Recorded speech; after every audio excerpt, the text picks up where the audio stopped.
नमस्कार सबैजनालाई। अहिले चाहिँ म हाम्रो ठगबस्ती अथवा बाङ्गी पुलमा छु र यहाँनिर चाहिँ हाम्रो 87 खोलामा मान्छेहरूले छठ पर्व छठ पूजा मनाइरहेका छन्।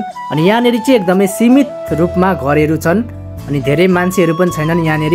अनि यहाँ चाहिँ म अब बिहान र बेलुकाको भिडियोको क्लिपहरू चाहिँ जोडेर तपाईहरुलाई देखाउँदैछु। यहाँनिर थोरै मान्छे भए पनि एकदमै यहाँ रमाइलो भएको छ, रमाइलो हुँदैछ। अनि मैले चाहिँ यहाँनिर म र मेरो भान्जाहरूले धेरै यहाँनिर पटका पड्कायौँ, रमाइलो गऱ्यौँ साथ।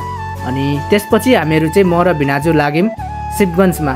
अनि शिवगञ्जको छठ पूजामा चाहिँ यहाँनिर एकदमै विशाल भयङ्कर थियो, अनगिन्ती घरहरू थियो यहाँनिर।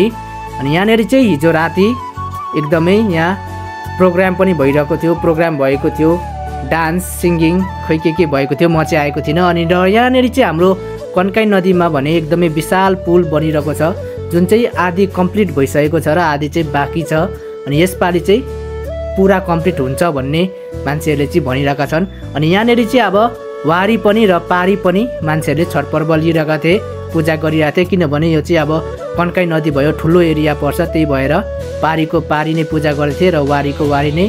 अनि यहाँनिर एकदमै ठाउँ पनि धेरै छ, हेर्न सक्नुहुनेछ। खुल्ला ठाउँ भएका कारणले यहाँ धेरै मान्छेहरू आएको छन्।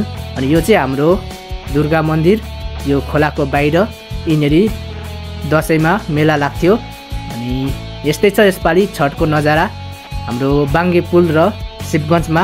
अनि यसरी चाहिँ छठ पूजाको लागि प्रसाद ठेकुवा बनाउने गरिन्छ। र तपाईहरुलाई पनि यो ठेकुवा मनपर्छ भने मुनि कमेन्टमा भन्नुहोला। र भेटुनेछ अर्को शानदार भिडियोमा। धन्यवाद।